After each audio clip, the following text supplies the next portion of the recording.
Avec Olivier Brachard, évidemment, pour tous les résultats sportifs. Et il y en a du sport en Languedoc-Roussillon.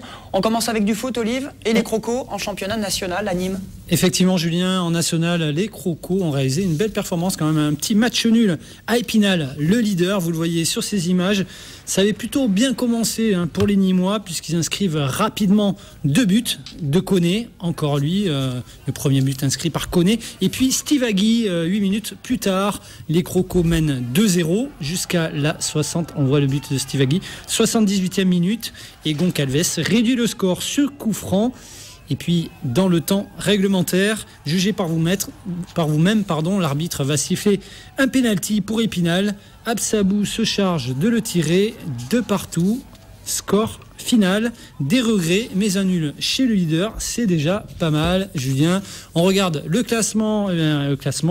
Nîmes commence à remonter petit à petit, 7e avec 14 points. Épinal, premier, et Niort, deuxième avec 20 points. Justement, Niort, le prochain adversaire de Nîmes au Costières. C'est vendredi soir, encore un gros morceau pour Nîmes Olympique. En Ligue 1, maintenant, pas de match nul, mais on peut parler de déculotté pour les Montpellierins face au PSG ce week-end à la Mosson. Alors déculotté, le mot est fort pour le score, mais en fait Montpellier n'a pas démérité. Montpellier a plutôt bien joué, notamment en première mi-temps. Regardez ces images, beau mouvement en contre.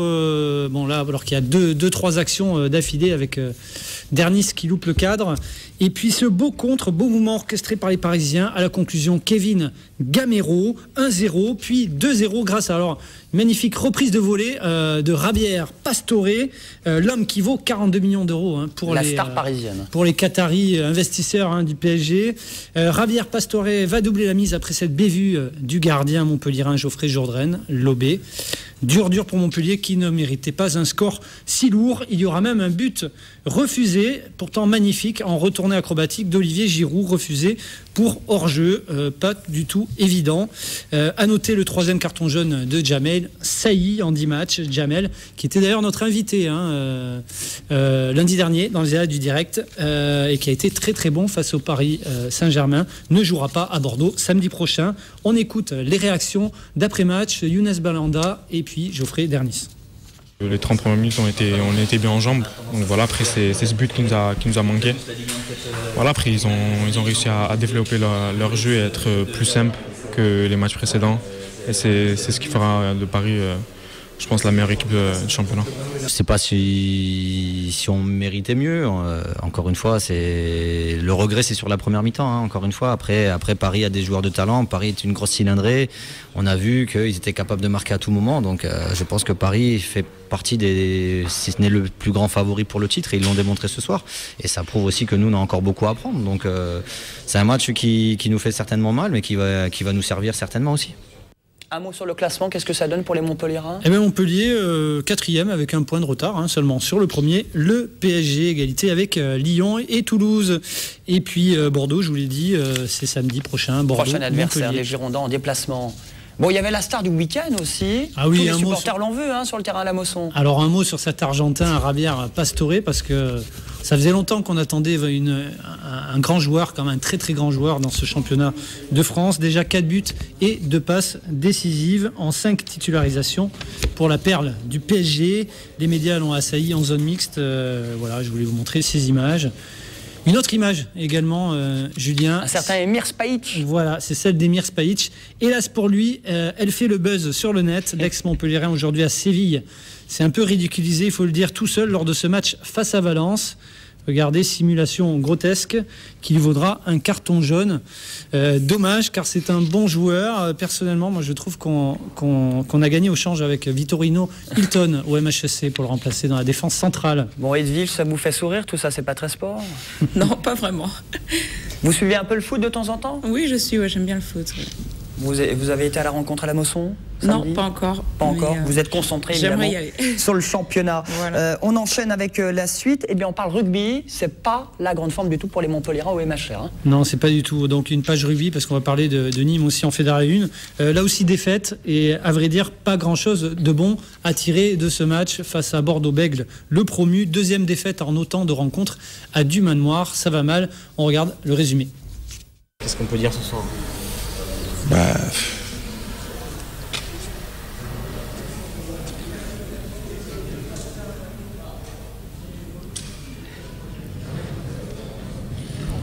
terrain, c'est la vérité du terrain. Comme souvent, cet homme n'a pas grand-chose à dire en interview. Mais ce soir-là, Fabien Galtier était incapable d'analyser à chaud la 4e défaite du MHR en 5 matchs. Face à Bordeaux, un promu, Montpellier avait un statut de favori assuré. Le premier quart d'heure est à l'avantage des locaux qui multiplient les temps de jeu. Mais première intrusion bordelaise et premier essai d'Adams transformé par Fraser. Le MHR accumule les pertes de balles en touche, puis parvient à inscrire un essai à la 29e minute par Vassili Bost. Un semblant d'illusion pour une équipe qui est en plein doute. On n'y arrive pas, et puis ça va. On devrait progresser, on ne progresse pas, on fait toujours les mêmes erreurs. On tombe dans la bêtise.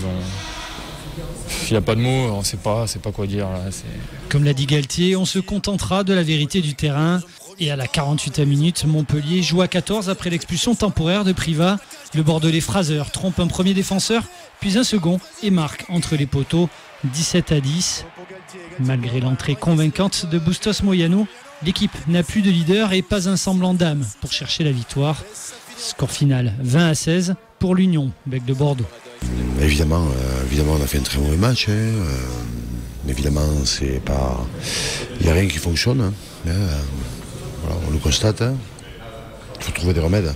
4 défaites, un match nul et Toulon qui vient ce vendredi à du Manoir avec un esprit de revanche.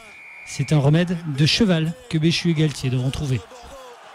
Image assez saisissante quand on voit Fabien Galtier au début de ce reportage. Ouais, là ça va mal, donc il faut un remède de cheval, comme je disais dans le reportage, parce que Toulon va revenir avec, on se souvient de la déculottée qu'ils ont pris, les Toulonnais, lors du dernier match de la phase régulière du championnat. Avec Bernard Laporte. Avec Bernard Laporte. Qui arrivera. Au classement, ça donne quoi en top 14? Alors, au classement, Montpellier 13e, avec 4 petits points. Ceci dit, bon, il y a encore de la marge, ils ne sont pas trop distancés, mais bon, il faut l'emporter à tout prix face à Toulon ce vendredi soir. On espère que vous serez nombreux pour les soutenir. Allez le MHR, allez le RCNG, Nîmes, Fédéral 1, ça donne quoi? Voilà, alors Nîmes, promu en Fédéral 1, jouait son premier match justement dans cette compétition. Premier match du week-end face à Saint-Étienne. Nicolas Pinchino y était. Pour sa première journée de championnat de France en Fédéral 1, le RCNG recevait Saint-Étienne. Les Stéphanois qui évoluaient l'an passé en Pro D2 alors que les Nîmois n'étaient qu'en Fédéral 2. Dès l'entame du match, les Nîmois font le forcing, ils vont se heurter à 2 reprises à la défense stéphanoise à quelques mètres de la zone sans réussir à aplatir.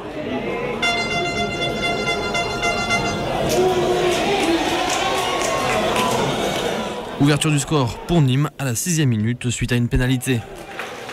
3 minutes plus tard, c'est au tour de Saint-Étienne de profiter d'une pénalité, 3 partout. Et puis les Nîmois vont se mettre à commettre beaucoup de fautes, rendre trop vite les ballons aux adversaires. Et c'est le demi d'ouverture stéphanois Ludovic Mercier qui réussira une mi-temps exceptionnelle. Le botteur réalisera 5 sur 5 au cours de cette première partie. Du coup, à la mi-temps, 3 pour Nîmes et 15 pour Saint-Étienne. Benjamin Bagat, le coach nîmois, va remuer un peu ses troupes pendant la pause. Et ce sont les Stéphanois qui vont se mettre à faire des fautes. Les Nîmois vont profiter et reprendre un peu de terrain grâce à 3 pénalités réussies. Dans cette deuxième partie, les Stéphanois n'inscriront que 3 points sur pénalité. Mais les Nîmois n'en auront pas profité, commettant toujours beaucoup d'erreurs, notamment sur les touches. 12-18 au coup de sifflet final, la hiérarchie a été respectée. Dimanche, les Stéphanois étaient plus forts. Le chemin de la Pro D2 sera encore long pour les Nîmois qui prennent tout de même le bonus défensif. On a beaucoup travaillé pendant un mois et voilà, de perdre un match, c'est jamais gratifiant, quoi. C'est triste de perdre aujourd'hui, surtout en plus l'équipe de Saint-Étienne qui descend de Pro D2. On voulait montrer aux adversaires qu'on était là, qu'on montait de Fédéral 2, mais qu'on pouvait faire chier tout le monde. Et déçu parce qu'on a fait une mi-temps à vide, quoi.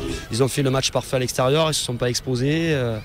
Et nous, on a eu trop peu de ballons pour essayer, trop peu de munitions, je vous dis, en touche et en mêlée pour les perturber, là où on avait prévu de les perturber. Le problème, c'est que quand on recule à ce sport, par définition, on n'avance pas et on se retrouve en difficulté. On a ce quart de seconde ou cette demi-seconde de retard qui fait que on n'est pas bien et on fait des fautes. Donc je vous dis, c'est un apprentissage difficile pour nous aujourd'hui. Olivier, on enchaîne avec la moto, les 24 heures du Mans et un Biterrois en très très grande forme. Ouais, voilà, Julien Dacosta, les Biterrois, a emporté pour la deuxième fois d'affilée les 24 heures du Mans moto avec ses coéquipiers Olivier Four et Grégory Leblanc. Ils réalisent donc le doublé. Puis ils ont même battu le record de tours parcourus, en l'occurrence 834 tours du circuit Bugatti en 24 heures. Bon, comment ça s'est passé à l'Arena à Montpellier-Pérol pour le championnat du monde de gym rythmique? Voilà, alors ça s'est fini en apothéose ce week-end avec des ensembles, et puis là c'est l'ensemble russe qu'on va voir. L'engin c'est le ballon, elles sont championnes du monde, c'est pas une surprise. En revanche, la Bulgarie a gagné en ensemble cerceau-ruban, et la France termine 8e en ballon, mais donc devra disputer le tournoi pré de qualification olympique pour se qualifier pour les Jeux de Londres. D'autres résultats rapidement, Olivier? Ah oui, les autres résultats rapidement, on va le voir. En hockey sur glace, les Vipers l'ont emporté à Courbevoie 8-6. En rugby à 13, c'était l'ouverture. Premier match en élite, Montpellier s'incline à domicile face à Villeneuve, 30-18. En rugby à 15, en Pro D2, Béziers s'incline 20-13, mais obtient le bonus défensif à Aix. Et puis en handball, Nîmes l'emporte à Cesson et Montpellier l'emporte face à Nantes. C'était vendredi dernier. Voilà pour la page sport. Bon, Maxime, ton sport préféré, toi qui fera une chronique DJ tout à l'heure? Voilà, exactement, oui. Je vais présenter plus le rugby, plus le foot? Je suis plutôt rugby. Je suis pas très foot. Je m'y connais pas trop en foot. J'apprécie le rugby parce que je trouve que c'est un très beau sport. Et le basket? Le basket aussi. J'aime beaucoup le basket. Ça tombe bien, parce qu'Edwige est là. J'aurais des petites questions un peu à poser après. Bon, ben, Edwige, vous êtes la bienvenue, meneuse de l'équipe du BLMA, nouvelle recrue. Hein. On vous compare un petit peu à Tony Parker. Est-ce que c'est exagéré ou... Évidemment, c'est exagéré vu le joueur que c'est, mais c'est vrai que j'ai l'habitude qu'on me compare à lui parce que je suis petite de taille et plutôt rapide, et lui, c'est pareil, et qui aime bien aller vite. Et puis Edwige, c'est la meneuse de l'équipe de France. Le BLMA a donc ouvert sa saison, victoire à Saint-Amand, face à Saint-Amand à l'Open, traditionnel Open de la Ligue, qui ouvre le championnat. C'était à Pierre de Coubertin, en région parisienne, ce week-end. 73 à 60 avec un deuxième carton de feu. 17-0, qu'est-ce qui s'est passé, Edwige? Je pense qu'on a écouté les consignes du coach qui voulait qu'on défende très fort et qu'on joue très vite. On a des joueuses qui aiment bien courir, on a développé un jeu rapide qui était très intéressant, et on a fait l'écart de 20 points comme ça. Alors justement, il y a eu de nouvelles recrues, donc Montpellier, Latte Montpellier est déjà en avance, on va dire, sur sa préparation, avec 3 nouvelles joueuses quand même. Ouais, une grande part, un gros temps de jeu quand même. Oui, c'est vrai que je pense que Latte Montpellier a des ambitions cette année. Ils ont été recrutés. L'année dernière, ils ont gagné quand même la Coupe de France. Et là, ils veulent être en finale du championnat de France. Donc c'est un bon début de saison. Alors là, les consignes d'avant-match face à Weno, c'était quoi, Edwige? C'était défendre très fort. C'était jouer rapide, bouger le ballon, se faire des passes et puis prendre plaisir. Et c'est ce qu'on a fait. Alors, est-ce que la blessure de Solopova, quand même, ne les a pas handicapés, parce que oui, c'est leur shooteuse lituanienne. Oui, c'est leur shooteuse. Elle a dû sortir sur blessure. Voilà, c'est ça. Elle s'est fait une entorse à la cheville. C'est leur meilleure marqueuse. Donc, ça leur a fait un peu mal au moral, mais ça fait partie du sport, je pense. Bon, Maxime, petite question. Oui, j'ai une petite question quand même qui m'intrigue. C'est pour une joueuse à votre niveau, c'est combien d'heures d'entraînement par jour?